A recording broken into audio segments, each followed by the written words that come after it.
Friends, स्वागत करती हूँ बिंदास सभी ब्लॉग चैनल में। फ्रेंड्स, बने रहिए आप मेरे साथ। मैं देने वाली हूँ आपको कुछ ऐसी जानकारी जिस जानकारी से हो सकता है आपका कुछ भला हो जाए, मीन्स आपका कुछ फ़ायदा हो जाए। फ्रेंड्स, जैसा कि अभी सब KBS की तैयारी में लगे हुए, इंटरव्यू की तैयारी में लगे हुए हैं, तो यही कहूँगी कि ये इंटरव्यू की तैयारी में तो आप लगे ही रहिए।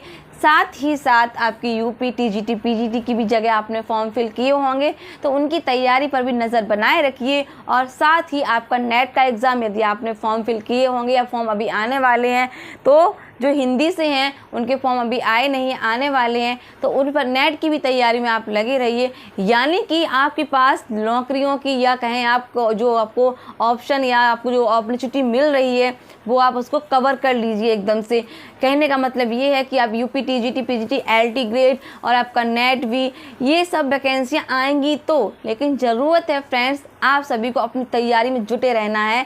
तो फ्रेंड्स, इसके लिए आप अपना एक क्रम बनाइए। पहले अपने सिलेबस को अपने पास रखिए, सिलेबस के बाद चीज़ों को देखिए कि कौन सी चीज़ हमें सरल लगती है उसको आप बाद में पढ़िए, कौन सी कठिन लगती है उसको पहले पढ़िए। हाँ, UP TGT PGT के लिए बता दूं कि आप लोग या हम लोग, जब मैंने भी सबसे पहले आचार्य रामचंद्र शुक्ल जी का इतिहास पढ़ा था, है ना, तो वो मुझे भी बहुत टफ लगी थी ये बुक, लेकिन जहाँ मैंने 2 से 3 बार इसको पढ़ा तो बहुत इंटरेस्ट आने लगा। और अब मैं जब इसको लेकर बैठती तो मुझे इतना इंटरेस्ट आता, मुझे छोड़ने का मन ही नहीं करता। हालांकि वो समय की थोड़ी कमी रहती है, लेकिन फिर भी मैं कोशिश करती हूँ। तो कुछ बुक्स हैं जो कि बहुत ज़्यादा महत्वपूर्ण हैं, जो मैंने तो परचेज कर ली हैं। मैं गई थी प्रयागराज, तो मैं वहाँ से वो ले आई, यहाँ मुझे मिली नहीं।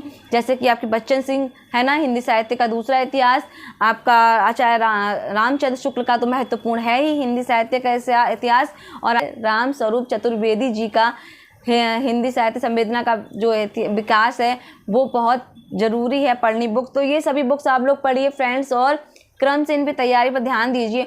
हो सके तो बुक्स को पढ़ते समय जो आपको महत्वपूर्ण पॉइंट्स लगें उनको नोट करते हुए चलिए। तो कहने का मतलब ये है फ्रेंड्स, धीरे धीरे आप अपनी तैयारी में धार देते रहिए, क्योंकि ज़रूरी है।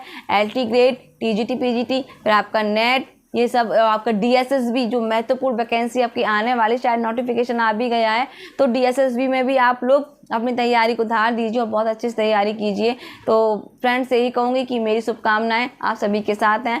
ऑल द बेस्ट, तैयारी में लगे रहिए और निरंतर आगे बढ़ते रहिए। ओके, धन्यवाद।